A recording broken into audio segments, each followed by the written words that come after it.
Hello guys, welcome to another video in my channel. अभी हम जिस मैच के बारे में बात करने वाले हैं वो है आज का आखिरी मैच जो ड्रीम 11 पर लिस्टेड है, नापोली वर्सेस सासुओलो के बीच में। ये इतना बड़ा नाम सासुओलो ही है और ये नापोली है। इससे पहले इस मैच की एनालिसिस हम स्टार्ट करें, एक बार अगर कल वाले मैच का अगर हम रिवाइंड कर लें तो जैसा जैसा हमने कहा था लगभग सारी चीज़ें सही गई थी। जिस जिस प्लेयर्स के बारे में हमने कहा था वो सारे सही गए थे।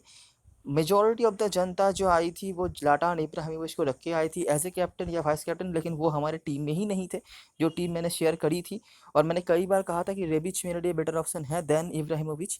सब कुछ लगभग सही था, लेकिन गोल कीपर का पेनल्टी से ऑफकोर्स ये सब चीज़ें आप प्रिडिक्ट नहीं कर सकते। वो पेनल्टी अगर हो जाता तो फिर से एसी मिलान को दिक्कतों का सामना करना पड़ सकता था, जो हमने प्रिडिक्ट किया भी था, लेकिन हुआ नहीं अनफॉर्चुनेटली। और अगर आपने मैच देखी होगी तो भी आपको पता होगा काफ़ी सारे नैरो कॉल्स थे जहाँ पर गोल हो सकते थे। आलेहांद्रो गोमेज का भी एक शॉट लगभग लगभग अंदर जा चुका था। तो लक का भी कभी कभार साथ चाहिए होता है, जो कि कल हमारे पास नहीं था। और ये सब चीज़ें जैसे कि कार्ड देखना, पेनल्टी सेव होना, पेनल्टी मिस करना, ये सब चीज़ हम प्रेडिक्ट नहीं कर सकते। ये किसी भी पंडित से भी नहीं हो सकता है, जिसको हम फुटबॉल में पंडित कहते हैं, तो उनसे भी नहीं हो सकता है। तो ये सब चीज़ को आपको कंसिडरेशन में रखना पड़ेगा, और ये सब चीज़ों को अगर आप कंसिडरेशन में रख पाते हैं तभी आप फैंटेसी में कुछ मैच्योरिटी दिखा पाएंगे। नहीं तो ये सब चीज़ों का प्रेडिक्शन करना थोड़ा मुश्किल है। ग्रैंड लीग अलग बात है, ग्रैंड लीग में आप कुछ भी कॉम्बिनेशन ट्राई कर सकते हो, उसके बाद आप अपने लक पे छोड़ दो, ऑफ कोर्स लॉजिकल कॉम्बिनेशंस। लेकिन छोटी लीग में जब आप एक टीम के साथ खेल रहे हो वहाँ पर सारी चीज़ें सही है ना, काफ़ी मुश्किल होता है। तो स्टार्ट करते हैं इस मैच की एनालिसिस। ये मैच होने जा रहा है सन पाउलो स्टेडियम, जो कि नापोली का होम ग्राउंड है। काल्चियो के अभी पोजीशन की बात करें तो 8वें स्थान पर है, नापोली है 7वें स्थान पर। काल्चियो के होकर मतलब सासुओलो के होकर काफ़ी सारे इंपॉर्टेंट प्लेयर्स नहीं खेल रहे हैं। इनमें से बुराबिया जो इनके मिडफील्ड में खेलते थे, काफ़ी अच्छा डिपेंडेंसी देते थे, ये अभी नहीं अवेलेबल हैं। बोगा जो कि विंग पे खेलते थे, ओबियांग मिडफील्ड से नहीं है, रमाना रोमाना जो सेंट्रल डिफेंस में खेलते थे, तोलिहान राइट फुल बैक, जॉर्ज डिफ्रेल तो मतलब जी ग्रिगोरी डिफ्रेल जो इनका के नाम है, सीज़न के बहुत शुरुआत से ही अवेलेबल नहीं है। तो बहुत सारी इंजरी कॉन्सर्ट्स इनके पास हैं, तो ये इनके लिए दिक्कतों का सामना करना पड़ रहा है। इनके लिए नापोली के लिए बड़ा झटका आ चुका है कि ड्रीस मर्टिन्स आज के मैच में नहीं खेलेंगे। तो आगे बढ़ने से पहले नापोली के मैचेस क्योंकि हम कवर कर चुके हैं, तो आई होप आपको थोड़ा बहुत आइडिया तो होगा। सासुओलो के बारे में मैं कुछ बातें आपको बता देता हूँ। अटैकिंगली बहुत ही सही टीम है, ठीक है। काफ़ी गोल्स ये करते हैं, बहुत ज़्यादा नहीं, कल के मैच में अटालांटा जैसे मैंने कहा था उतना भी नहीं, लेकिन अच्छा टीम है ये। लेकिन डिफेंसिवली बहुत ज़्यादा ख़राब है। इन्होंने अभी तक मेरे ख्याल 35 या 36 मैचेस जो हुए हैं 60 के ऊपर गोल्स करे हुए हैं, और लीग में 4th या 5th highest goal scoring team है। लेकिन गोल कंसीड करने के मामले में भी ये चौथे या 5वें स्थान पर आ जाते हैं। और इनसे एक भी ख़राब रिकॉर्ड गोल कंसीड करने के मामले में सिर्फ आखिरी के जो 4-5 टीमें हैं उन्हीं का है। मतलब गोल ये बहुत ज़्यादा कंसीड करते हैं। स्ट्रेंथ अटैकिंग वाइज है, गोल्स हमेशा करते हैं, लेकिन गोल को डिफेंड करना इनके लिए बहुत मुश्किल हो जाता है।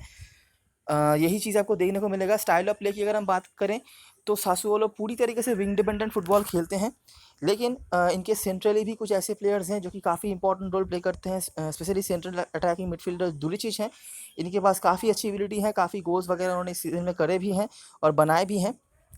लेकिन जैसा मैंने बताया कि अगर ये टीम 3-4 गोल भी कर लेती है उसके बाद भी ये श्योर नहीं होते हैं कि हम जीतेंगे या नहीं, क्योंकि गोल ये बहुत ज़्यादा कंसीड करते हैं। और टॉप 10 क्या टॉप 15 के भीतर हाईएस्ट गोल कंसीड करने वाली टीम है सासुओलो। नापोली के बारे में अगर आपने वो आखिरी मैच का वीडियो देखा होगा आपको आइडिया होगा, अगर नहीं है तो बता देता हूँ कि ये पोजीशन फुटबॉल खेलते हैं। सासुओलो भी, हाँ सासुओलो का भी एक चीज़ है, ये भी पोजीशन फुटबॉल खेलते हैं, और कहीं ना कहीं नापोली से बेटर पोजीशन फुटबॉल ये खेलते हैं। इनके पोजीशन फुटबॉल खेलने का रीज़न यही है कि इनके पास डिफेंसिवली उतना पावर नहीं होता है, क्योंकि तो पोजीशन फुटबॉल खेल के ये कुछ किसी तरह से कोशिश करते हैं कि ओपोनेंट को उनके गोल से दूर रखा जाए। ये एक चीज़ है। नापोली भी पोजीशन फुटबॉल खेलते हैं, उतना बढ़िया नहीं लेकिन है अच्छा पोजीशन फुटबॉल ये भी खेल लेते हैं। ये भी विंग डिपेंडेंट टीम फुटबॉल खेलते हैं, लेकिन डिफेंस इनका कंपैरेटिवली बेटर है सासुओलो से। अटैक में भी ये सासुओलो से थोड़ा बहुत पीछे हैं, लेकिन क्योंकि थोड़ा बहुत बैलेंस रखते हैं अपने टीम में तो इसीलिए सासुओलो से अच्छे पोजीशन पर ये हैं। और हाल ही में सासुओलो के ऊपर भी ये काफ़ी जा चुके हैं, लेकिन इनके भी डिफेंस में काफ़ी दिक्कतें आती हैं। यहाँ तक कि छोटी मोटी टीम्स भी छोटे मोटे अटैकर्स के साथ भी इनके डिफेंस को रोक देते हैं। इनका स्ट्रेंथ जैसे विंग प्ले है, इनका वीकनेस भी विंग प्ले के अगेंस्ट में ही है। ये हम बता चुके थे बोलोनोआ वाले मैच में जब नापोली खेली थी, और इसीलिए हमारे उस मैच पे बहुत बड़े वाले कैप्टन के पंच थे मूसा बैरो, जिनको सभी ने टीम में तो रखा था, लेकिन कैप्टन किसी ने नहीं बनाया था। हमारा वो मैच भी अच्छा नहीं गया था, अलग बात है। सिर्फ एक डिफेंडर का गोल जो हमने प्रेडिक्ट नहीं किया था, बाकी सब कुछ सही गया था। और कैप्टन भी हमारे लिए बिल्कुल पिन पॉइंट एक्यूरेट था, अगर आपको याद हो तो कुछ इंपॉर्टेंट फैक्ट्स हैं यहाँ पे। आप देख लीजिएगा, मैं डिक्टेट नहीं कर रहा हूँ। जो चीज़ मैं आपको ऊपर कह रहा था कि सासुओलो और fifth highest goal conceding team, सिर्फ आखिर के जो 4 टीम्स हैं वही इनसे आगे हैं गोल कंसीड करने के मामले में। आखिर जो हेड टू हेड मैच हुआ था, अच्छा, दोनों टीम की जो एक और चीज़ है, दोनों ही टीम लगभग बराबरी के स्टाइल से ही खेलती है, ठीक है। थोड़ा सा डिफेंसिव क्वालिटी नापोली का अच्छा है, थोड़ा सा अटैक क्वालिटी सासुओलो का अच्छा है, ठीक है। इसीलिए दोनों टीम लगभग बराबरी की होती है, और इसीलिए हाल ही के जितने भी मैचेस हुए हैं, मतलब रिसेंट 1-2 सीज़न के भीतर अगर हम बात करें, तो बहुत ऊपर, मतलब बड़े वाले डिफरेंस से कोई टीम जीती नहीं है। 1 गोल 2-1 ऐसा कोई स्कोर लाइन नहीं रहा है, बहुत ज़्यादा कुछ डिफरेंस नहीं रहा है। तो आखिरी जो हेड टू हेड मैच हुआ था, यहाँ पर भी लगभग बराबरी का हुआ था। और यहाँ पर भी जो चीज़ आपको दिख जाएगा, विंग के अगेंस्ट में नापोली का प्रॉब्लम। यहाँ पर ट्रायोरे खेल रहे थे जिन्होंने गोल करा था, एक ओन गोल कर दिया था बिल्कुल आखिरी मोमेंट पर पेद्रो ओबियांग ने, नहीं तो यहाँ पर भी 1-1 का ही स्कोर लाइन रहता। लोकाटेल्ली बहुत ज़्यादा इंपॉर्टेंट यहाँ पर एक प्लेयर है, आगे मैं इनके बारे में और डिस्कस करूँगा। और एक और चीज़ आप देख सकते हैं, डिफेंस में दिक्कतें थी, ठीक है, तो खास कुछ फ़ायदा नहीं उठा पाया। नापोली का डिफेंस कंपैरेटिवली बेटर था, ये तो आप कह ही सकते हैं। विंग डिपेंडेंट इन्होंने ही फुटबॉल खेला। लेकिन जो चीज़ आपको यहाँ पर दिख जाएगी, नापोली का गोल आया था मिडफील्ड से। विंग का इस्तेमाल तो इन्होंने किया किया था, लेकिन विंग का उतना सही रोल था नहीं। ये एक चीज़ आपको दिख जाएगा सासुओलो के अगेंस्ट में, क्योंकि इनका जो मिडफील्ड है, इवन इनका जो सेंट्रल एरिया है ना, कुछ ज़्यादा ही इनकन्सिस्टेंट है। एकमात्र कंसिस्टेंट प्लेयर जो मुझे लगते हैं वो है लोकाटेल्ली। हमेशा अच्छा परफॉर्मेंस ये लगभग करते रहते हैं, लेकिन बाकी के जो सेंट्रली प्लेयर्स हैं, ये काफ़ी ज़्यादा मतलब इनकन्सिस्टेंट है। ऐसे ही इनका डिफेंस ख़राब है। उसके बाद सेंट्रल होल्डिंग मिडफील्ड में भी इश्यूज़ होने की वजह से सेंट्रली अटैकिंग पोजीशन पे जो प्लेयर्स खेलते हैं इनके ओपोनेंट में, वो काफ़ी एडवांटेज पे रहते हैं। इनके अगेंस्ट में कुछ अच्छा करने के बारे में मैं आगे आपको ये चीज़ दिखाऊंगा। यहाँ पर भी आप देख सकेंगे कि सेंट्रल मिडफील्डर ने गोल करा, गोल बनाया भी सेंट्रल मिडफील्डर ने। यहाँ पर सासुओलो जीत भी सकती थी, या फिर एटलीस्ट ड्रॉ तो कर ही सकती थी, लेकिन हुआ नहीं। पॉजिटिव नंबर 9 का यहाँ पर प्रॉब्लम था, जिसकी वजह से गोल ना हुआ। दोनों ही टीमों के डिफेंस में कुछ प्रॉब्लम्स थी, बोथ टीम्स ने फ्लैंक्स का इस्तेमाल करा। सासुओलो का डिफेंस ने यहाँ पर लगभग काम कर दिया था, लेकिन अनलकी थे, यहाँ पर गोल कंसीड करना पड़ा इनको। गोल पोजीशन सासुओलो के पास था। कुछ इंपॉर्टेंट प्लेयर्स की बात करें, जहाँ पर मुल्दूर का नाम आपको दिख जाएगा, राइट बैक खेलते हैं। कायराकोपुलोस जो लेफ्ट बैक हैं, लोकाटेल्ली सेंट्रल डिफेंस में, सेंट्रल मिडफील्ड में, ये कुछ प्लेयर्स थे। और जैसे मैंने बताया, लोकाटेल्ली के पासेस आप देखिए 89 पासेस। उसके बाद पेलूसो और मानोलस थे नापोली के होकर। नापोली भी यहाँ पर मेरे ख्याल से नापोली भी ज़्यादा पोजीशन पीछे नहीं थे, लेकिन पासेस के मामले में सासुओलो काफ़ी आगे हैं। कालेहॉन और मारियो रूई, जिनके बारे में मैं कई बार बता चुका हूँ आखिरी मैच की वीडियो में। आखिरी मैच में वो खेले नहीं थे, और विंग डिपेंडेंट फुटबॉल क्योंकि खेलती है नापोली, तो इनका रोल आपको ऑब्वियसली समझ आएगा। उसके बाद पेगोलो को सेव्स। रिसेंट कुछ मैचेस की बात करें, तो यूवेंटस के अगेंस्ट में 3 गोल उन्होंने कर दिए थे, लेकिन मतलब उनकी डिफेंस इतनी सही नहीं थी, जिसकी वजह से उनको गोल कंसीड करना पड़ा। यहाँ पर भी आपको उनकी स्ट्रेंथ समझ में आ जाएगी। आप देख सकेंगे कि दोनों विंगर्स ने कमाल का फुटबॉल खेला। इनमें से डोमिनिको बेरार्डी जो है, ये थोड़ा सा अंदर आने की कोशिश ज़्यादा करते हैं। इसके बदले में क्या हो जाता है कि ये थोड़ा सा अंदर क्योंकि आ जाते हैं, तो राइट बैक जो खेलते हैं मुल्डूर, इनके पास ओपन स्पेस होता है विंग पे सेट करने का। तो इसीलिए Sassuolo despite being an wing dependent team, इनके दोनों फुल बैक्स का आप रोल नहीं देख पाएंगे।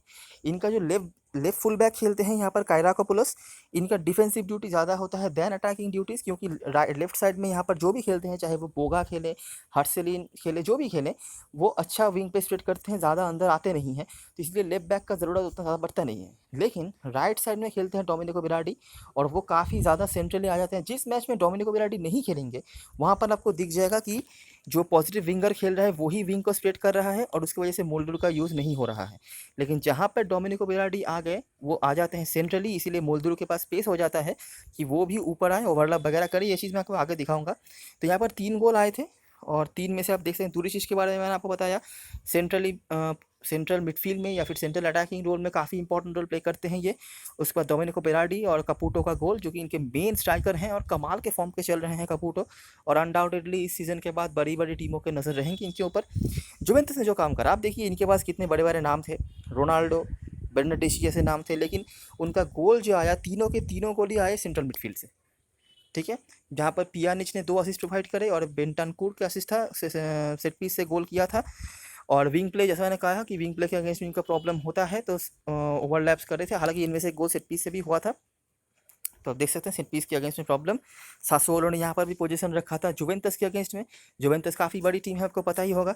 और फिर से आप पासेस देखते रहिए, लोकाटेल्ली हर बार आपको इनका पास दिख जाएगा। उसके बाद पेलूसो, मग्नानेल्ली, लोकाटेल्ली का पासिंग एक्यूरेसी भी बहुत ज़्यादा मतलब कमाल के फॉर्म पे ये चल रहे हैं ये बंदे। मतलब शायद गोल असिस्ट वगैरह करें या ना करें, पासिंग पे तो काफ़ी पॉइंट्स आपको देने की क्षमता ये रखते ही हैं। बेराडी के क्रॉसेस, सासुओलो की यहाँ पर पोजीशन थी, जैसे मैंने बताया। दोनों ही टीमों ने सेट पीस से गोल किया, लाजियो के अगेंस्ट में यहाँ पर जीत हासिल करा। फिर से जो चीज़ आपको देखने को मिलेगा, सेंट्रल अटैकिंग मिडफील्ड में जो खेलते हैं उनका परफॉर्मेंस। लुइस अल्बर्टो जो यहाँ पर खेल रहे थे लाजियो के होकर, उन्होंने गोल दागा। सासुओलो के होकर रास्पाडोरी जो यहाँ पर स्ट्राइकर खेल रहे थे, और उसके बाद कपूटो बेंच से आकर उन्होंने गोल किया। विंग प्ले यहाँ पर ब्लॉक कर दिया था पूरी तरह से लाजियो ने। कैसे किया आप देखिए, ये जो दोनों विंग बैक थे लत्जारी और लुकाकू, इन दोनों ने पूरी तरीके से विंग का जो स्प्रेड था सासुओलो की तरफ से उसको कर दिया ब्लॉक।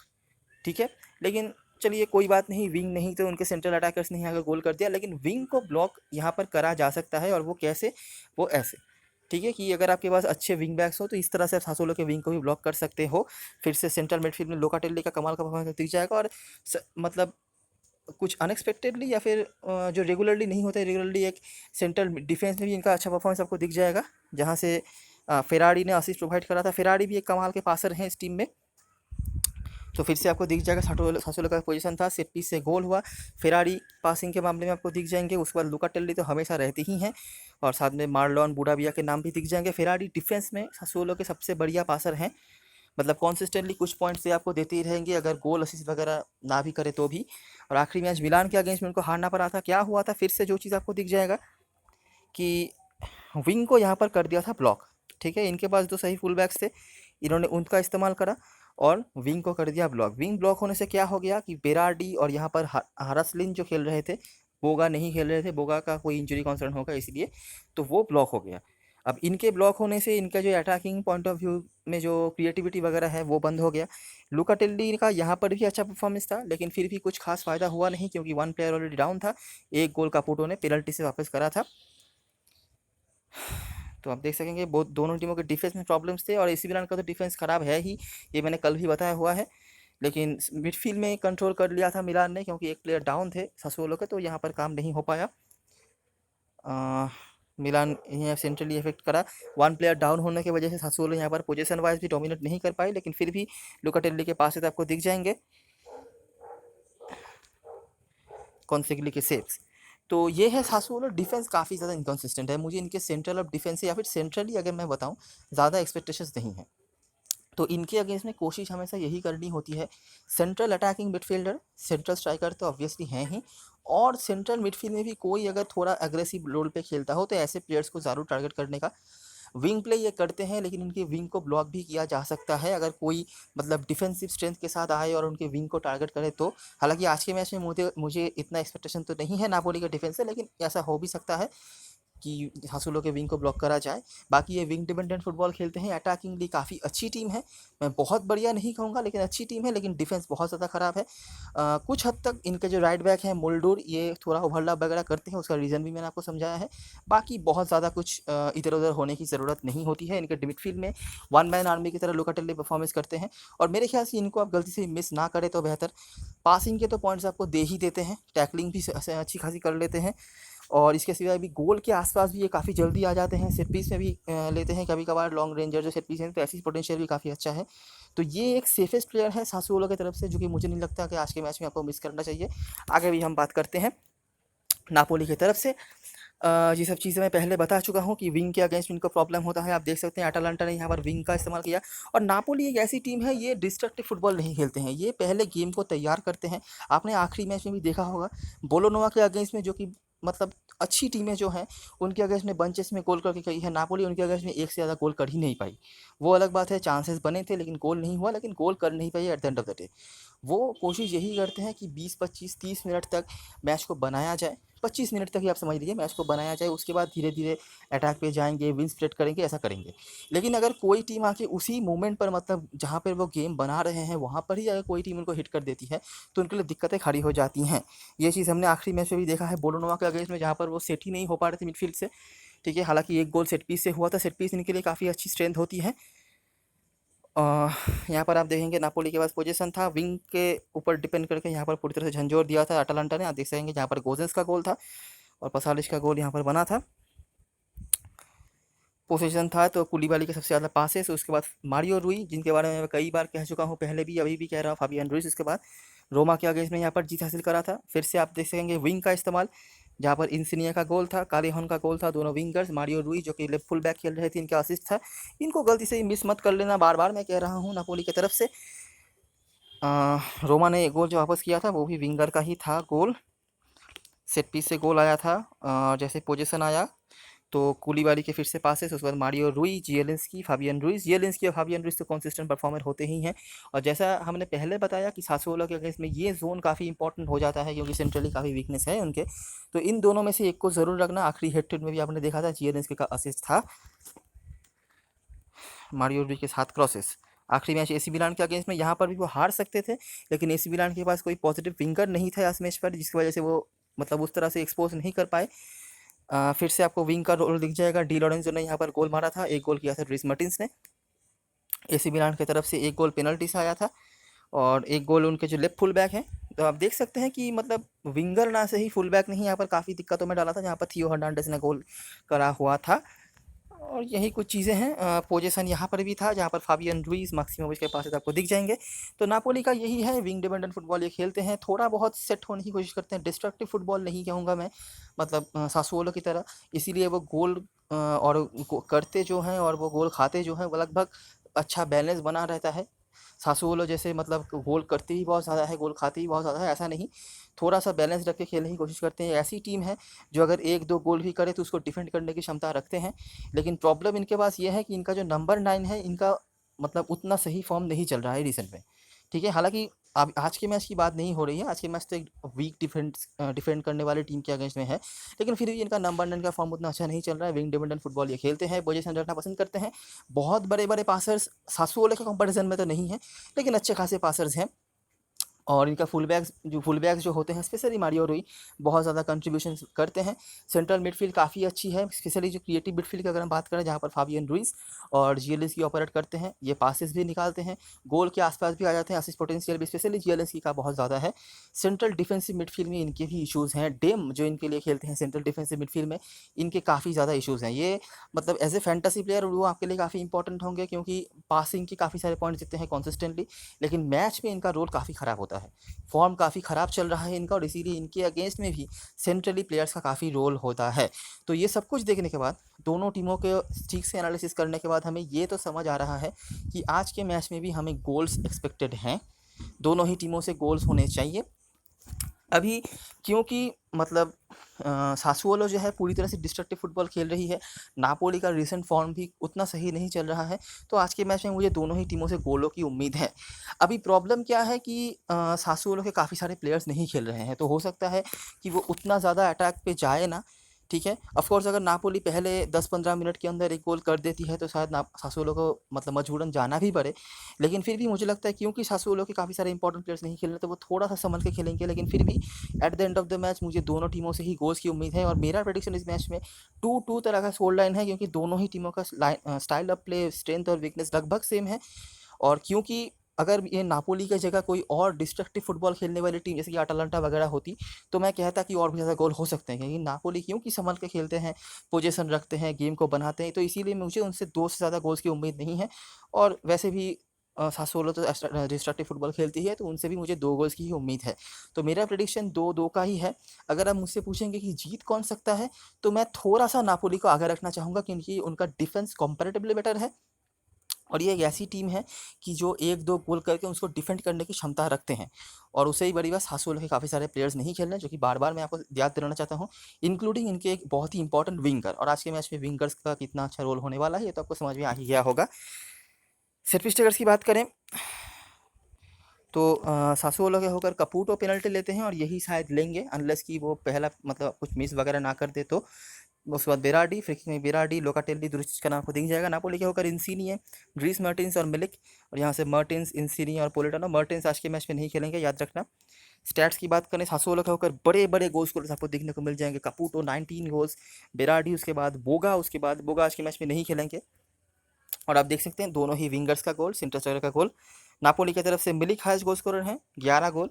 तो देखिए नापोली ऊपर रैंक टीम है, ठीक है, लेकिन फिर भी इनके पास इतने बड़े गोल स्कोरर्स नहीं है जितने सासुओलो के पास है। तो यहाँ से भी आपको समझ आ ही रहा है कि गोल करना ही सिर्फ सब कुछ नहीं होता है फुटबॉल में, उसको डिफेंड भी करना होता है। उसके बाद मर्टिन्स और इंसिनी सासुओलो के होकर बेराडी असिस्ट के मामले में है, कपूटो, उसके बाद डनकन जो कि अवेलेबल नहीं है। सासुओलो के नापोली के होकर कालेहॉन, इंसिनी, रुइस। अभी एक बार देख लेते हैं दोनों टीम की पॉसिबल लाइनर्स फॉर्मेशंस। तो मेरे ख्याल से दोनों टीमें इस तरह के फॉर्मेशन के साथ आ सकते हैं, बहुत बड़े पंट हो सकते हैं आज के मैच में। हरासलिन उतना ज़्यादा बहुत ज़्यादा इफेक्टिव तो मुझे नहीं लगा है, लेकिन आज के मैच में अच्छा यहाँ पर हिसाज या रूई में से कोई एक खेलेगा, ठीक है। आज के मैच में ये विंग पे खेलेंगे और आपने देखा है कि विंगर्स का रोल काफ़ी अच्छा रहता है। तो बड़ी लीग में आप ट्राई ज़रूर कर सकते हो, स्मॉल लीग में मत लो, क्योंकि पोजीशन मतलब बैलेंस बनाने में टीम को रिस्क हो जाएगा। इंपॉर्टेंट प्लेयर्स अगर मैं बोलूँ लॉजिकली, लोकाटेल्ली इनको गलती से मिस मत कर लेना, सेफ प्लेयर हैं। मैं ऐसा नहीं कह रहा कि ये गोल असिस्ट कर देंगे, लेकिन अगर आप इनको मिस कर दोगे तो हो सकता है कुछ ऐसे प्लेयर्स के पीछे आप चले जाओ जिनका मैच में कोई रोल ही बने ना। इनका मैच में रोल ज़रूर बनेगा, ऐसे फैंटेसी प्लेयर ये आपको पॉइंट्स देके ज़रूर जाएंगे, ठीक है। ड्रीम टीम जब बनेंगे तो सारे गोल स्कोरर्स वहाँ पर नहीं होंगे, कुछ तो होंगे जो पासिंग के पॉइंट्स आपको देंगे, टैकलिंग के पॉइंट्स देंगे, ये सब कुछ देंगे। तो लुकाटेल्ली उनमें से हैं, ये आपको पासिंग के लगभग 3 से 3.5 या उससे भी ज़्यादा पॉइंट देने की क्षमता रखते हैं। असिस्ट पोटेंशियल इनके पास है, टैकलिंग के पॉइंट्स देते हैं। और यहाँ से जीएलेंस के भी उसी तरह के प्लेयर्स हैं। और सेंट्रली प्लेयर्स का कितना अच्छा रोल है आज के मैच में, ये मैंने आपको ऑलरेडी समझा दिया है। बेरार्डी यहाँ से, कपूटो यहाँ से हो गए 4। मुल्दुर एक और इम्पॉर्टेंट प्लेयर क्यों है मैंने समझा दिया है, तो 5 यहाँ से हो गए आपके लिए। यहाँ से रूई अगर खेलते हैं तो मसली 7, इंसिनिए, और यहाँ से जो भी खेलेंगे विंगर के तौर पर इन दोनों को भी ट्राई कर, इन दोनों में से कम एक को तो आप ले ही सकते हो, दोनों को ही ले लेना, कोई दिक्कत वाली बात नहीं है। 9 प्लेयर्स यहाँ से, एक गोलकीपर किसी को भी ले लो। अगर फिर से कोई अगर आज के मैच में पेनल्टी सेव कर दे तो मुझे इसके बारे में नहीं पता, बाकी आप अपना हिसाब से किसी को भी ले सकते हो। मैं सजेस्ट करूँगा नापोली के गोलकीपर को लो, क्योंकि हो सकता है कि उनके ही गोलकीपर को आज के मैच में ज़्यादा सेव्स करने पड़े, और गोल्स खाने के मामले में भी उनके गोलकीपर का ही चांसेस थोड़ा सा ज़्यादा है कम खाने के मामले में। तो ये कुछ ऑप्शंस हैं। मिलिक को मैं रखने के लिए मना नहीं करता, लेकिन आज के मैच में अगर आप मिलिक को रखोगे तो मैं आगे आपको दिखाऊंगा, एक तो स्पेस का इशू आएगा, दूसरा क्रेडिट का इशू आएगा। तो ये सब कुछ अगर आप मैनेज कर पाते हो तो मिलिक को ले लो, कोई दिक्कत वाली बात नहीं है। डिफेंस में फेरारी कॉन्सिस्टेंटली आपको पासिंग के पॉइंट देते रहेंगे, ये चीज़ याद रखना। यहाँ से मानोलास आपने आखिरी मैच में भी देखा था कि सेट पीस में काफ़ी इफेक्टिव हैं। और सासुओलो का एक दिक्कत होता है सेट पीस के अगेंस्ट में, जो मैंने आपको शायद बताया नहीं है, लेकिन अगर आप नोटिस करी होगी, आपने देखा होगा कि सासुओलो का एक दिक्कत होता है सेट पीस के अगेंस्ट में। तो सेट पीस में जो भी प्लेयर्स इंपॉर्टेंट हो सकते हैं उनको ज़रूर अपने टीम में रखना है। इनमें से मानोलास तो एक है ही, जो कि आपको ऑलरेडी पता है ही। और भी अगर कोई होते हैं तो मैं टेलीग्राम पे अपडेट कर दूंगा लाइन आने के बाद, तो इसलिए टेलीग्राम पे ज़रूर जुड़ के जाना, जिसका लिंक होगा डिस्क्रिप्शन बॉक्स में। तो अभी एक बार देख लेते हैं कि सारी चीज़ों को ध्यान में रख के किस तरह से हम अपनी ड्रीम 11 की टीम बना सकते हैं। तो मैंने कुछ इस तरह से टीम बनाया है, देख लीजिए जो मैंने आपको बताया उनमें से कुछ अलग है या नहीं। मारियो रुई, बुल्डुर, लोकाटेल्ली, फाबियन रुइस जेलेंस्की में से कोई एक, इंसिनिए, कपूटो, बेराडी। तो यहाँ से मेरे हो गए 7 प्लेयर्स। अभी कहाँ पे दिक्कत है, मेरे को मिलिक को नहीं लेना, मैं नहीं पाया हूँ। और मैंने एक्सपेक्ट किया है कि यहाँ पर पोलिटानो खेलेंगे, अगर यहाँ पे कालेहॉन खेल देते हैं तो ये भी मेरे लिए दिक्कतें हो जाएंगी। तो मैं क्या करूँगा, अगर पोलिटानो की जगह पर कालेहॉन खेलते हैं तो आप फाबियन रुइस को ड्रॉप करो, उनके जगह पर जिएलिंस्की को ले लो, 0.5 क्रेडिट बच जाएगा, उसके सहायता से आप कालेहॉन को ले सकते हो। इस तरह से आप बना सकते हो। अगर आपको लग रहा है कि मुझे मिलिक को लेना है, देखिए मिलिक का सिलेक्शन काफ़ी लॉजिकल है, ठीक है, क्योंकि मैंने बार बार कहा है कि सेंट्रली प्लेयर्स आपके लिए इंपॉर्टेंट हो सकते हैं। तो इसीलिए इंसिनिए और कपूटो मेरे पहले चॉइस हैं, उसके बाद बेराडी। लेकिन बेराडी क्योंकि सेट पीस वगैरह भी लेते हैं, विंग पे भी खेल सकते हैं, सेंट्रली भी आते हैं, तो इसीलिए मैं थोड़ा सा आगे बेराडी को रख रहा हूँ। लेकिन अगर आपको लग रहा है कि इस 0.5 क्रेडिट की वजह से आप किसी इंपॉर्टेंट प्लेयर को मिस कर रहे हो, तो ऑफकोर्स आप मिलिक को ले सकते हो। उसके बाद 0.5 क्रेडिट आपका जो बच जाएगा उसके सहायता से आप किसी और को भी ले सकते हो। काफ़ी सारे ऑप्शंस होंगे यहाँ पर, डी लोरेंजो को भी आप ड्रॉप करके यहाँ पे किसी और को ले सकते हो, कोई दिक्कत वाली बात नहीं है, ठीक है। तो ये सिलेक्शन आपके ही ऊपर है। जो जो पॉइंट्स मैंने आपको बताए हैं उनको ध्यान में रखना, कोशिश करना सेंट्रली अटैकिंग जो प्लेयर्स हैं 1 से 2 प्लेयर्स तो होंगे ही, और सासुओलो की तरफ से सारे जो इफेक्टिव विंगर्स हैं उनको ज़रूर रखना, क्योंकि नापोली का काफ़ी दिक्कत होता है विंग प्ले के अगेंस्ट में। और सासुओलो के अगेंस्ट में ऐसे प्लेयर्स को लेने की कोशिश करनी है जो कि सेट पीस में इफेक्टिव हो सकते हैं, जिसकी वजह से मैंने मानोलास को रखा है। आप थोड़ा और सेफ रहने के लिए यहाँ पर कूलीबाली को भी ऐड कर सकते हो, कोई दिक्कत वाली बात नहीं है, दोनों का ही सेम ही रोल लगभग होगा। ठीक है। और गोलकीपर आप किसी को भी ले सकते हो अनलेस कोई पेनल्टी वगैरह सेव कर दे, तो मेरा वोट थोड़ा नापोली के गोलकीपर के ऊपर होगा। यहाँ पर स्पेस नहीं है तो इसीलिए कॉन्सेग्री को लेना पड़ा, क्योंकि हो सकता है कि नापोली के गोलकीपर को ज़्यादा सेव्स करने पड़े, पॉइंट नंबर 1। और पॉइंट नंबर 2 ये है कि नापोली ही एक ऐसी टीम है जो कि डिफेंसिवली अच्छी है, तो हो सकता है कि नापोली को थोड़ा सा कम गोल कंसीड करने पड़े। ठीक है। बाकी अगर नापोली एक से ज़्यादा गोल नहीं कर पाए तो अगर 2 गोल सासुओलो कर देती है तो वहाँ पर तो काम हो गया, 2-1 का तो नेगेटिव मिल जाएंगे नापोली गोलकीपर को। मैं ऐसा बात नहीं कर रहा हूँ, मैं कह रहा हूँ अगर ज़्यादा गोल्स वगैरह होते हैं मैच में तब। तो ये रही सारी एनालिसिस और ऑब्जर्वेशन। अगर आपको अच्छा लगा हो तो लाइक ज़रूर करना, सब्सक्राइब कर लेना चैनल को, कोशिश करना वीडियो को पूरी तरीके से फिर से सुनने की, ताकि आप जो जो पॉइंट्स मैंने आपको बताए हैं वो आप कवर कर सको। अगर आप ड्रीम 11 पर खेल रहे हो या फिर ऐसा किसी साइट पर जहाँ पर ड्रीम 11 जैसा पॉइंट सिस्टम है, तो अनएक्सपेक्टेड चीज़ें हो सकती हैं, मैच पे अनएक्सपेक्टेड चीज़ें नहीं हो सकती हैं। मैं कह रहा हूँ कि गोल स्कोरर अनएक्सपेक्टेड हो सकता है, कोई भी कहीं से आके गोल कर सकता है, तो इसके लिए तैयार रहना। पेनल्टी से हुआ है कल के मैच पर, हम हार गए उसकी वजह से, ये सब चीज़ें आप प्रेडिक्ट नहीं कर सकते, तो इसको इस अपने दिमाग में बैठा लेना और ये सब चीज़ों के लिए तैयार रहना है। टेलीग्राम पे ज़रूर जुड़ जाना, आखिरी मोमेंट पे बहुत सारी इंपॉर्टेंट अपडेट वगैरह वहाँ पर आती रहती हैं। तब तक के लिए best of luck for this match and good bye for now.